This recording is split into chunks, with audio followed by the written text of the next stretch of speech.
Who owns the internet?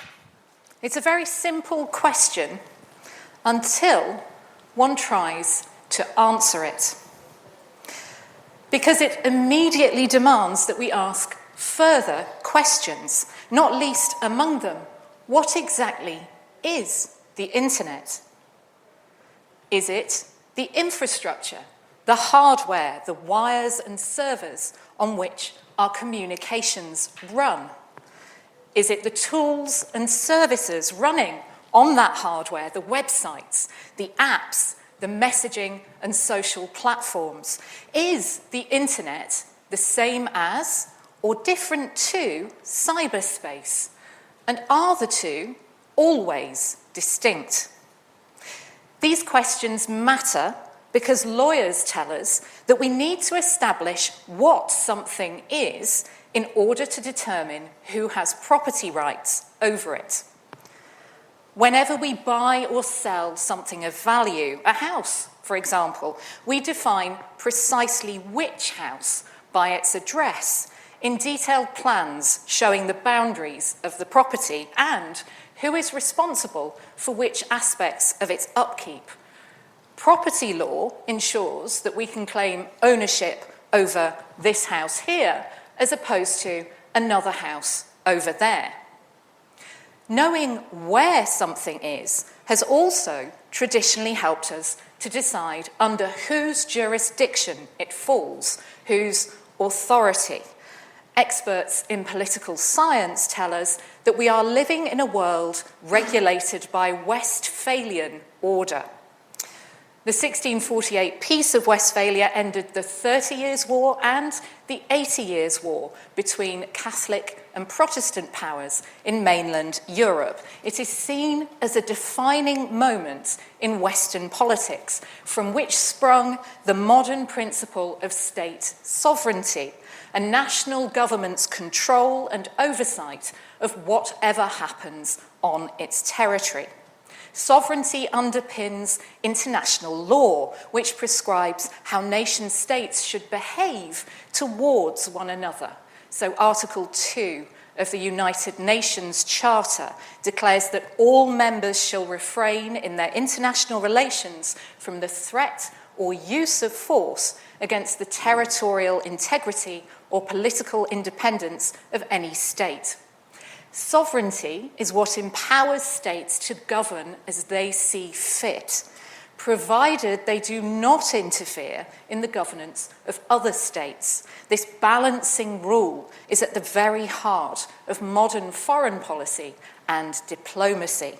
Now, we can all think, of course, of exceptions to this rule. Countries are invaded, as we all know far too well, in 2022. An invasion by land, sea, or air is reasonably simple to prove, especially in an era of rolling broadcast news. It would be understandable, then, for states to assume that the same principle would apply to the internet, that the hardware, servers, wires, and switches of connected digital technologies would be within their jurisdiction, along with the tools and services running on them and the actions of citizens who use them. This is the basis for national regulation, but also for government surveillance of citizens. A search warrant has force of law only in the country in which it is issued. But when we try to visualize the territorial extent of the internet, we rapidly come to the conclusion that it is several different things in many different jurisdictions. This is a scaled representation of the physical internet produced by some very smart master's students at the Polytechnic University of Milan. And it shows the location of 3 different types of hardware. So in blue, we have internet exchange points, and they enable traffic to move between different service providers. In orange, we have data centers that house storage, servers, and other components. And in grey, those lines there are undersea cables that connect different countries. So at a very rudimentary level, we can say that more internet hardware is located in the United States than any other country. And we can also see concentrations in Europe, but also in the Asia-Pacific region. And it's possible for these states to argue that the infrastructure on their territories is subject to their jurisdiction and control. But when we take a closer look at the undersea cables, the interdependency of nations very quickly becomes clear. States cannot escape their interconnectedness if they want the internet to function effectively and efficiently. Now, for me, as a nerdy analyst, there are many, many interesting data points on this map, but perhaps two of the most striking are firstly how isolated Russia is. It tends to connect to itself quite often, but not to many other countries, and also how many cables there are or are planned to be between the US and Asia-Pacific countries, including, I would add, China. What's more, states' claims to sovereignty over the internet have been roundly rejected by some of the very people who helped to build it. And perhaps their best known critic to date is John Perry Barlow, an undoubted internet pioneer and founder of digital rights organisation, the Electronic Frontier Foundation. In 1996, Barlow published a Declaration for the Independence of Cyberspace, which opens with these words: "Governments of the industrial world, you weary giants of flesh and steel, I come from cyberspace, the new home of mind. On behalf of the future, I ask you of the past to leave us alone. You are not welcome among us. You have no sovereignty where we gather. We have no elected government, nor are we likely to have one. So I address you with no greater authority than that with which liberty itself always speaks. I declare the global social space we are building to be naturally independent of the tyrannies you seek to impose on us. You have no moral right to rule us, nor do you possess any methods of enforcement we have true reason to fear." Barlow emphasises not only the ideological arguments against simply imposing government control on cyberspace, but also the practical challenges of doing so. He continues, "Cyberspace consists of transactions, relationships, and thought itself, arrayed like a standing wave in the web of our communications. Ours is a world that is both everywhere and nowhere, but it is not where bodies live. Your legal concepts of property, expression, identity, movement, and context do not apply to us. They are all based on matter, and there is no matter here. So, we should also consider the internet as its immaterial connections, as in this fabulous movie produced by the Opte project. Now, at each one of all of these endpoints are networks, devices, and people using them. So, if you have a phone with you, and this is, of course, the first audience participation moment of the evening, you are in a possession of a component of the internet. So please, if you have a phone with you, phones up. This is a different way to visualize the internet, is it not? And by the way, I can all see your text messages. That's for the cybersecurity talk in a few weeks' time.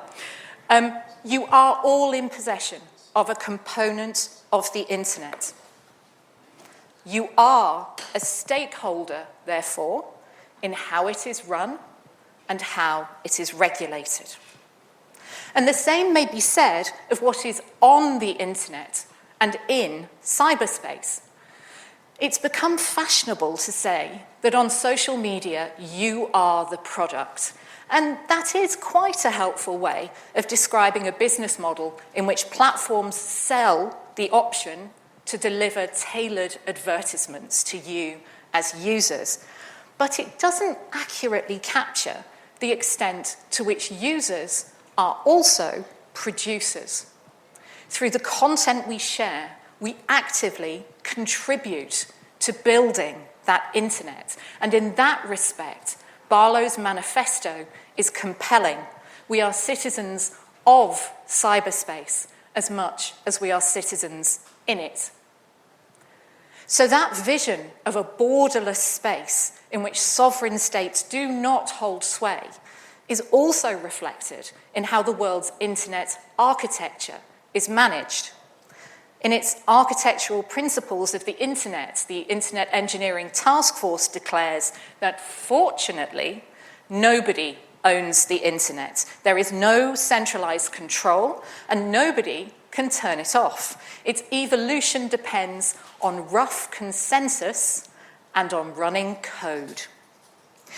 The organization that manages the global system of web domain names and addresses, ICANN, draws its membership from governments, the private sector, civil society organizations, but also the public at large. The United Nations Internet Governance Forum is open to everyone and consciously aims to achieve bottom-up consensus on key internet policy issues. There is nothing to stop any one of us in this room or listening at home contributing to these directly and having our voices heard. Now, practically speaking, though, many of the world's data centers, exchange points, and cables are in private hands. Tier 1 internet service providers own the core networks that form the backbone of the internet, and these include AT&T and Verizon in the US, Deutsche Telekom in Germany, Tata Communications in India, and British Telecom here in the UK. Tier 2 and Tier 3 providers, that's our home broadband and mobile companies, they pay those backbone companies for our internet access. And satellites in Earth's orbit also support internet traffic. One individual reportedly owns more than a third of all satellites in space, and that individual is, of course, Elon Musk of Space Exploration Technologies, SpaceX for short.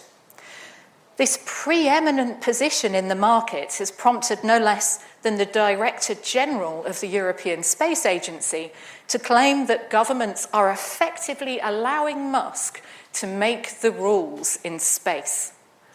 Last year, there were 2 near misses between SpaceX satellites and the Chinese space station. And in one of these, there were just 2.5 miles between the 2 craft. China complained to the United Nations and sought to blame the US government, as it might. But instead of an official response from the US, Elon Musk responded in his capacity as SpaceX CEO. So he appears to have assumed a role in the future of digital connectivity that is supranational, bigger than can be contained by any one state. We've seen this play out also in the context of the invasion of Ukraine. Following a personal appeal from Ukraine's Deputy Prime Minister, Musk dispatched Starlink satellite equipment, which has been credited with keeping military communications open and the consumer internet functioning in Ukraine. Most unlike a conventional arms sale, Musk reportedly contributed this equipment for free, directly intervening in the conflict in support of Ukraine. And he's not alone among leading industry figures. Microsoft has been active in defending Ukraine against Russian cyber attacks. In a recent report, the company's president, Brad Smith, stated that the cyber aspects of the current war extend far beyond Ukraine and reflect the unique nature of cyberspace. When countries send code into battle, their weapons move at the speed of light, and the internet itself, unlike land, sea, and the air, is a human creation that relies on a combination of public and private sector ownership, operation, and protection. Smith sees a role for technology companies in shaping the rules for responsible behaviour in cyberspace, what are often referred to as cyber norms. Microsoft has in fact been very open about this ambition, and in 2021 they opened an office at the United Nations in New York precisely with the aim of influencing global policy and regulation. So we may be forgiven for thinking that some technology leaders have begun to behave more like statesmen than company executives.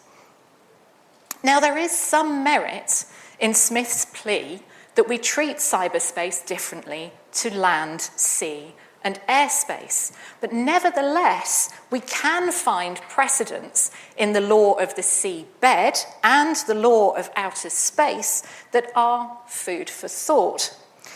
The international seabed area covers about 50% of the Earth's surface, and it's designated in the Law of the Sea Convention as a common heritage of mankind over which no state can exert their sovereignty.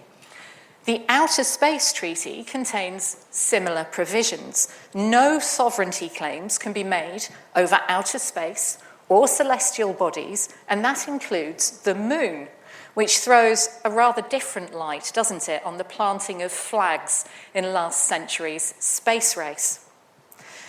Some legal experts have argued that the internet should likewise be designated a common heritage of humanity, to use slightly more inclusive 21st century language, with its own special international law, a lex specialis.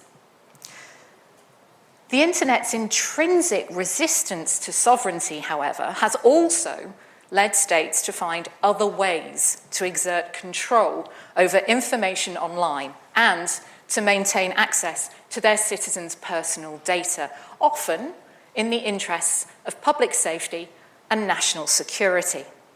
It's with good reason that China and Russia are considered two of the most restrictive states in this regard. The so-called Great Firewall of China censors the Chinese internet by searching for politically sensitive keywords in digital traffic and blocking access to sites and apps such as Wikipedia, Facebook, Twitter, and Google. And earlier this year, Russia also used its new sovereign internet law to block access to Facebook, Instagram, and Twitter. Both countries restrict political speech and online support for political dissidents, and they've sought to solve another problem posed by the very structure of the internet. That information about the online activities of people in one country may be processed and stored in an entirely different one. State sovereignty means that governments cannot, or at least should not, exert jurisdiction over data on a server outside of their territory. So both Russia and China have passed laws that require all online service providers to store their citizens' user data within their national borders and to make them available to government authorities. They've also reportedly demanded the removal of apps from stores operated by US companies. Russia of opposition leader Alexei Navalny's app. China of a tool that enabled protesters in Hong Kong to track the movements of police. What you may not know is that plenty of other countries also restrict access to online content that is locally prohibited, and that includes the United Kingdom. The reasons may differ, but the mechanisms do not. How on earth is it technically possible for governments to do that? Well, every time you visit a website or use an app, that service captures the address of your device, whether that's a computer, a tablet, a phone, or a wearable. There are two types of Internet Protocol address, or IP address for short, currently in common use. And the first is IP version 4, and they are decimal representations of 32-bit binary numbers. And incidentally, this address is the address for many home broadband routers in the UK. IP version 6 addresses are also increasingly common now. And these are 128-bit hexadecimal numbers, and that's why they're alphanumeric. Version 4 is being phased out in preference for version 6 for no other reason than that the world very quickly ran out of version 4 numbers. IP addresses are allotted in ranges to broadband and mobile internet providers, and that means that websites and apps are able to identify which country a user is in, their internet provider, and often their geographical location based on their nearest exchange. So, a company like YouTube can identify every user who is visiting the site from a UK IP address. And through a process known as geo-blocking, they can effectively make a piece of content invisible in a country by making it inaccessible on devices that appear to be located in that country. Now, every 6 months, the large US-based platforms produce transparency reports that include the number of requests they have received from national governments for their users' data, but also for content to be removed. And among these is Meta, which owns Facebook, Instagram, and WhatsApp. By the end of 2021, Facebook alone, the big blue app, had 2.9 billion users active on their platform at least once a month. That is now a population that is larger than any sovereign state. It's more than a third of the world's population. And more than 1 billion posts are shared on Meta's platforms every day. Last year, the company restricted access to just under 100,000 pieces of content in response to demands from government, 97,353 to be exact. And if you're anything like me, the very next thing you will want to know is which countries made the most requests. Well, you're in luck because I've done some number crunching, and these are the top 10 for 2021. Now, I must admit, I didn't expect to find Mexico at the top of the list, with 1 in 5 requests worldwide. Meta reports that the vast majority of these concern posts on unlawful cosmetic products, dietary supplements, and medical devices.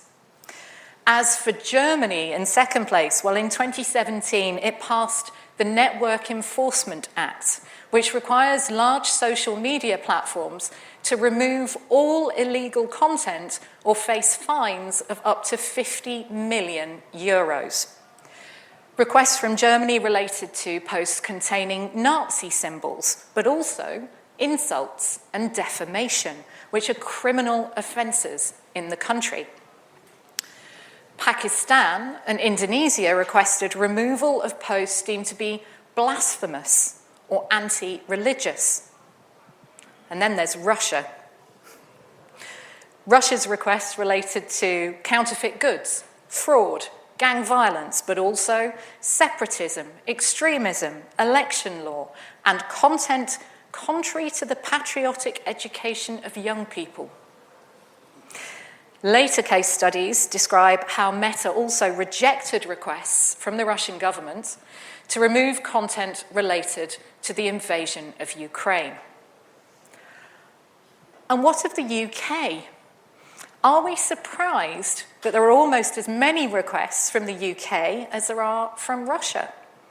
Well, according to Meta, these related to consumer protection, advertising standards, regulated medicines, gambling products, and the like. And what all of this data tells me, and I have to describe it as fascinating, because I do find this data fascinating, what all of it tells me, and in fact, simply by looking at tech company reports like this, we see that different countries can have very different preoccupations over what is acceptable and unacceptable online. These different priorities translate to wider efforts to restrict access to information on the internet. Some countries are noticeably absent from this list. Where is China on this list? I think that China doesn't appear because it completely blocks access to Facebook. Now, of course, that doesn't mean that people in China aren't using Facebook under the radar, but because the tools that they are going to be using disguise their IP addresses, it's more difficult for the government to prove that content that is illegal in China is being posted within China. There's also no mention of the United States in the top 10, which we might find surprising, given that Meta has its headquarters in California and is very much within the government's jurisdiction. In truth, the United States doesn't need to submit requests because, generally speaking, compliance with US law is the very basis for US tech companies' operations. Their terms of service, the global rules for using their products, are grounded in US notions of acceptable behavior and content. US sovereignty over US companies means that other countries have no legal basis to force these platforms to completely remove content. But that hasn't stopped some states from having a go. In 2021, Brazil's Supreme Court ordered Facebook and Twitter to completely remove pages and accounts used by supporters of the country's president for sharing fake news and making threats against judges. Now, in demanding removal from the whole of Facebook and Twitter worldwide, Brazil reached beyond its borders. It claimed jurisdiction outside its territory.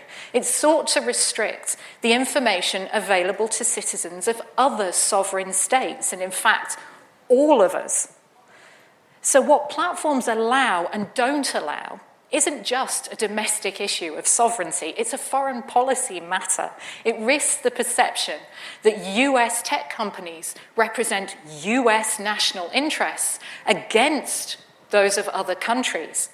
Russia and China in particular interpret the global dominance of these companies as a threat to their national security. And this particular brand of internet diplomatic hardball works both ways. Chinese IT is likewise perceived as a threat to the United States and its allies. In 2020, President Trump issued an executive order that sought to ban apps like TikTok and WeChat that are Chinese-owned. And although President Biden replaced this in 2021, his administration still assesses that apps with links to foreign governments present a heightened risk. Now, this sounds rather like a return to the Cold War, doesn't it?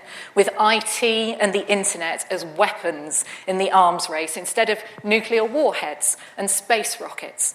But there's a crucial difference here.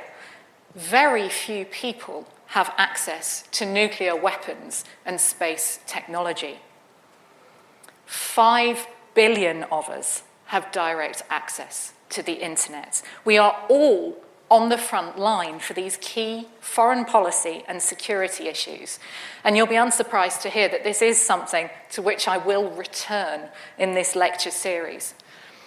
The daily lives of all of us are impacted by the decisions made by governments and tech companies about how we access the internet and what we can do on it.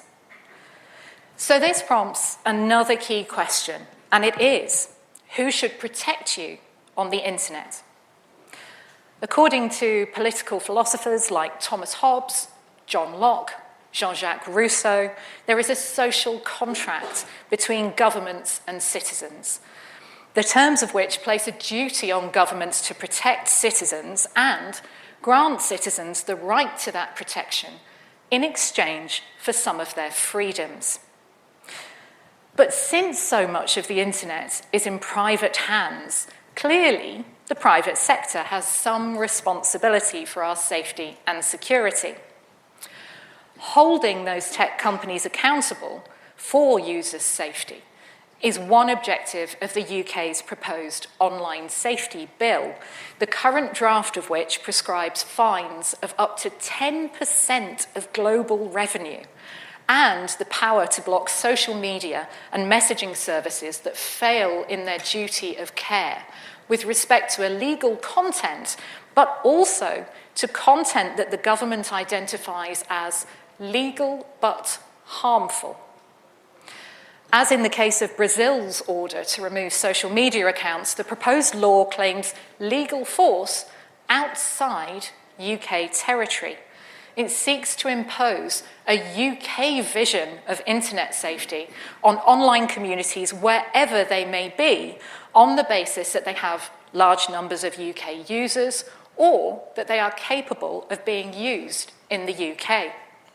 One of the stated aspirations of the bill is to make the UK the safest place in the world to go online. But by applying its provisions to services outside the UK, it also seeks to set the rules for the delivery of these services in other countries. The responsibility to protect us also extends to providing a response when things go wrong. Now, when we're physically assaulted by someone or when someone steals our physical property, we typically appeal to the police and the criminal justice system to hold the offenders to account. When we're victims of online crimes, we likewise expect someone to do something about it.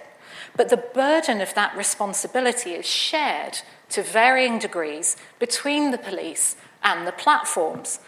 And there's evidence for this in the results of a poll that we asked YouGov to conduct on a representative sample of UK adults. Now, there is some good news here. I promise you there's some good news here. And it is that the vast majority of people, an average of 89% across the 5 crime types, said that they would report to someone, whether the police, the platform on which the crime occurred, or both. For grooming of children and young people that you can see in that second column, and for fraud or theft at the end, people most often said that they would contact only the police. But for hacking, the largest number said that they would contact the platform alone. When we factor in those people who said that they would report to both the police and the platform, we find that in total, just 50% of people would report hacking to the police and 55% online harassment. Now, this is a relatively small sample of 1,750 people, but it does seem to indicate that at least for some crimes, people now look to tech companies for the first response traditionally provided by the police. Increasingly, though, government authorities in democratic countries with less restricted internets find themselves less able to police online because so much of the data required for a criminal investigation is outside of their direct control. There are sound legal reasons for this, not least the fundamental right to privacy and that prohibition on one state overreaching into companies and data in another state. Conversely, in countries where the authorities have greater control of infrastructure and service providers, detecting and investigating crime online may be more efficient precisely because of that direct access. All-seeing government eyes may promise you greater protection from criminals while increasing the risk of your being branded a criminal yourself.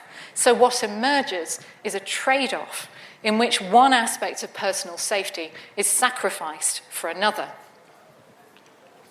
Now, up to this point, I've focused on the challenges of governing the internet and protecting people on it, particularly when its ownership is so disputed. If I were to stop here, I would leave you all feeling fairly pessimistic about the future and arguably rather shortchanged. So rest assured, I do have some suggestions for how the world might develop governance regimes that could actually work and in which everyone can play their part. Firstly, if we want to slow down the world's progress into hundreds of so-called splinternets, consensus is still very important, precisely because there are so many different ideas from governments, corporations, and civil society about how the internet should be governed. Achieving consensus is not necessarily easy, as the United Nations will tell you. Right now, states are negotiating a comprehensive international treaty on cybercrime. It was originally proposed by Russia and supported by China. The US, the UK, and the European Union all opposed it. But the General Assembly of the 193 member states voted to proceed, and so far, countries' opinions on what should be included in the treaty illustrate their different national priorities. The US, the UK, the EU, they all want to strictly limit the scope to international cooperation on serious cybercrimes. Russia, meanwhile, has proposed greater control of online content and information. Indonesia has suggested a worldwide ban on pornography. Perhaps the most expansive and ambitious vision has come from India, which has recommended that the convention include rules and principles for responsible behaviour of states and measures for building confidence between them and capacity to fight cyber attacks. So these very different ideas will be whittled down, hopefully, to something that all states can agree on. And even if it doesn't meet everyone's expectations, there promises to be a binding international law to which all states will be expected to conform. That act of achieving consensus is itself highly symbolic. The very fact that states will have been able to agree on something, some form of rules for countering misuse of the internet, will itself make further cooperation more likely in future. Because the internet is a network of networks, cyber attacks can have unintended consequences and result in large amounts of collateral damage. Russia's reported attack earlier this year on satellite provider Viasat, it had Ukrainian military communications as its primary target, but it also disrupted communications elsewhere in Europe. The WannaCry ransomware attack that locked UK National Health Service computer systems in 2017 wasn't aimed specifically at the NHS. Cyber attacks can be notoriously hard to contain, and this interconnectedness has inspired a number of community approaches to cyberspace governance, and one such is the Global Commission on the Stability of Cyberspace. It's sponsored by governments, technology companies, civil society organisations. It comprises senior-level experts from all over the world, and the Commission has identified the following principles as equally critical. Firstly, responsibility. Everyone, remember that word, everyone, is responsible for ensuring the stability of cyberspace. restraint. No state or non-state actor should take actions that impair the stability of cyberspace. Requirement to act. State or non-state actors should take reasonable and appropriate steps to ensure the stability of cyberspace. And respect for human rights. Efforts to ensure the stability of cyberspace must respect human rights and the rule of law. Now, to me, these 4 R's look fairly sensible and thoughtful. And if you're wondering whether that everyone here includes you or just the powers that be, the Commission is very clear on this. Every individual connected to cyberspace must take reasonable efforts to ensure their own devices are not compromised and perhaps used in attacks. That means you. And this puts us in mind of 2 equally important facets of ownership. If we all claim a stake in cyberspace, we don't only have rights, we also have responsibilities. Unpacking these rights and responsibilities is one of the aims of my lecture series this year, precisely because knowledge brings you greater power in decision-making on the future of the internet. Time will tell whether the Global Commission's recommendations are anything more than a thought experiment, but they do give us a glimpse of how internet and cyberspace governance could evolve if states are willing to take a more inclusive view of who owns the internet and who has a responsibility to protect it. I happen to think that this balance is right, and in particular, I have a preference for saying that everyone owns the internet over the alternative framing that no one owns it. My reasoning for this is that a perception of lack of ownership can engender a lack of responsibility, a perpetual state of the internet being somebody else's problem. It also risks giving more powerful stakeholders permission to seize what they may see as unguarded territory. Conversely, a paradigm in which everyone owns the internet encourages action and the direct involvement of all of us. You certainly don't have to agree with me, but you should have an opinion on it. Just because the internet is technically complex, that doesn't mean that its governance has to be exclusive or alienating.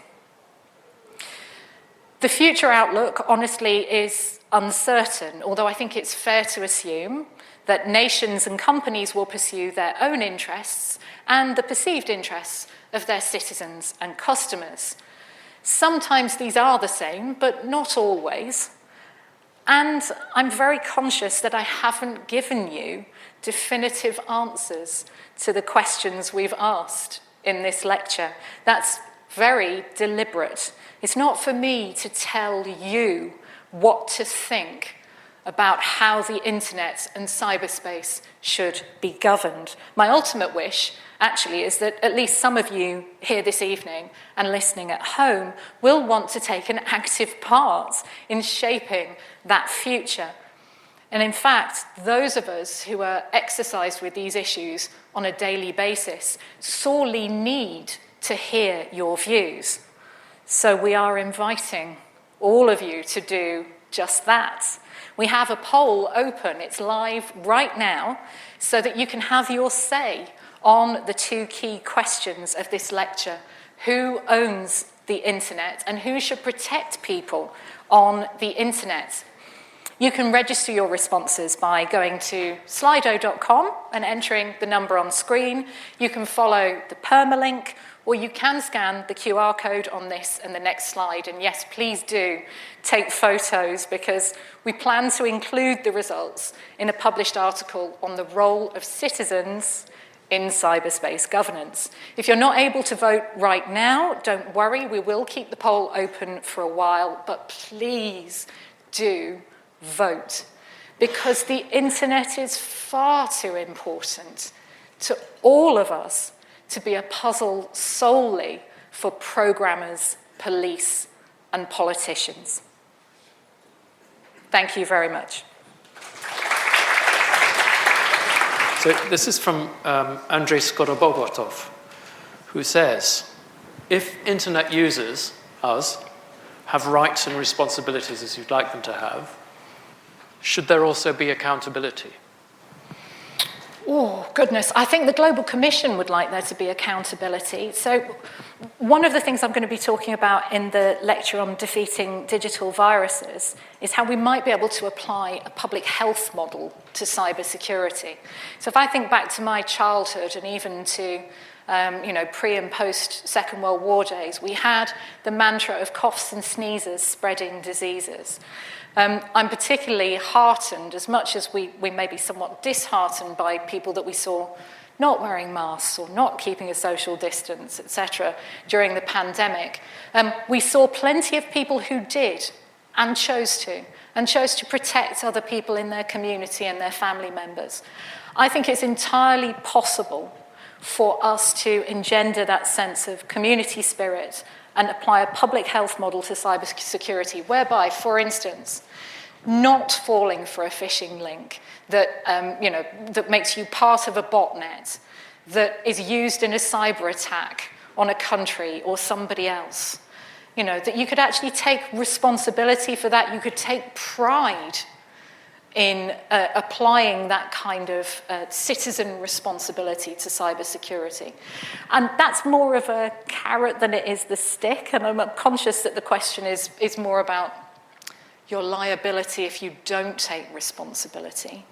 If you take that argument a bit further, then you're going to require someone to role model the right behaviour, rather like having parties at Downing Street, for example. Would that be? We did talk about the threshold for politics in this talk, didn't we?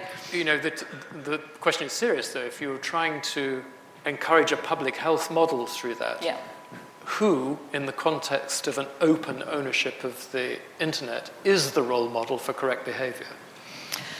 Well, we do have some good law enforcement agencies around the world, and I'm conscious that we have an international audience, that put out some great preventative and educational and awareness material. We have the National Cybersecurity Centre here in the UK. We have CISA, the Cybersecurity Centre in the US. They put out some great stuff, actually, during the pandemic, securing health services, cybersecurity.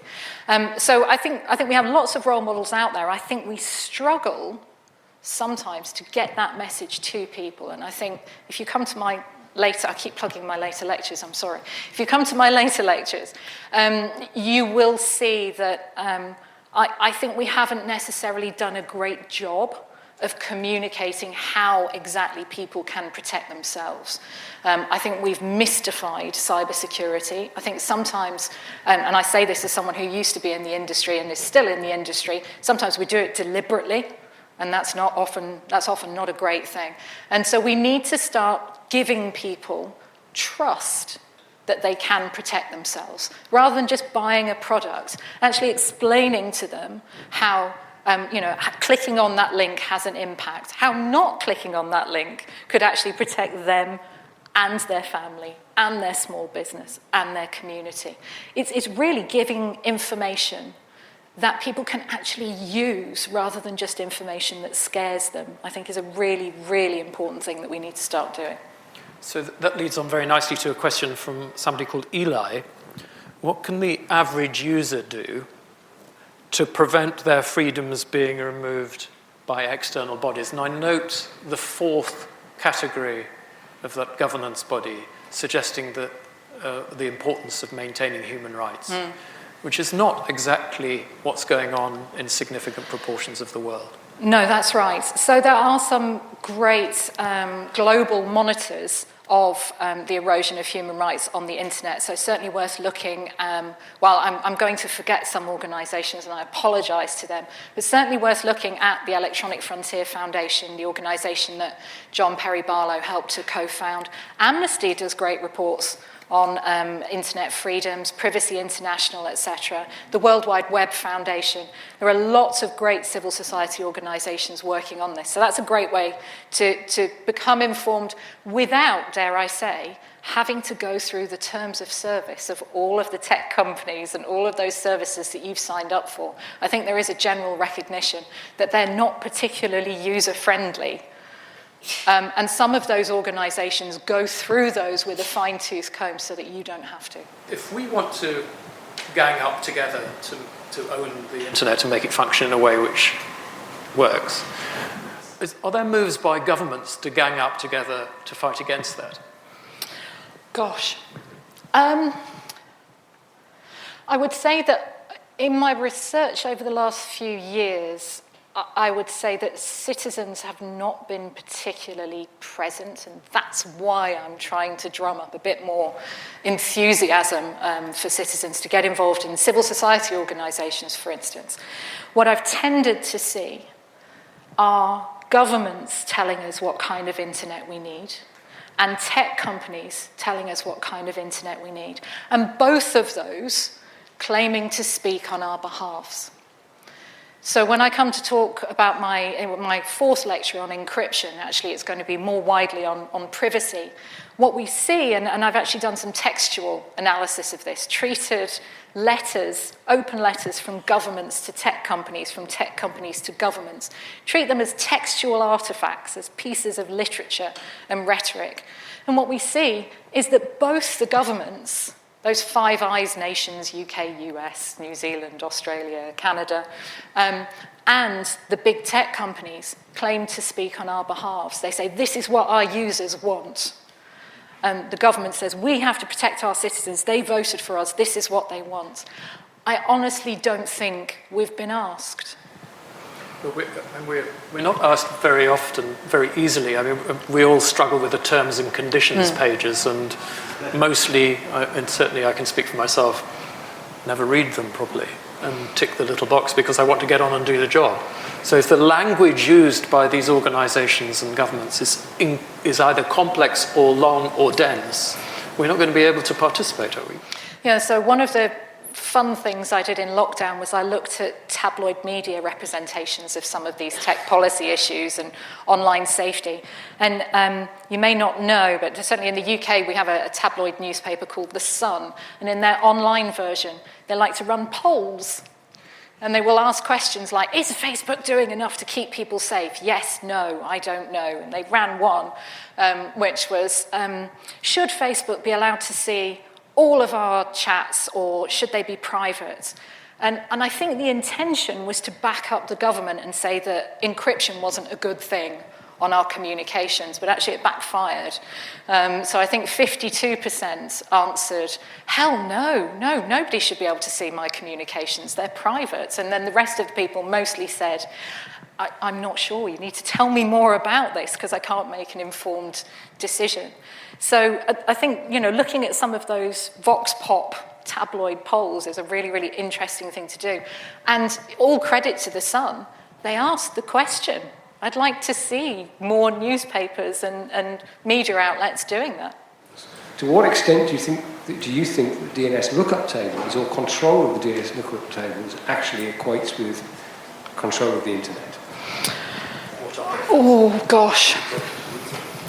Right, so we have the domain name servers, and I mentioned very briefly about ICANN, which is the organisation that provides assigns, let's say, they're called the Internet Corporation of Assigned Names and Numbers. Until very recently, they were effectively controlled by the US government, but they're now a non-governmental organisation, but of US heritage. And there was certainly a perception that ICANN was a US-based or US-affiliated organisation. Now, it aligns somewhat with what we were saying about the physical internet, isn't it? That you have physical infrastructure in your territory, which means you're potentially the most powerful nation in the world in that regard. It also is borne out to some extent, or has been until that transfer, in who gets to decide who gets what, Who gets the web addresses? Who gets to use a particular country code even? Who gets to use .com? Who gets to use .kid?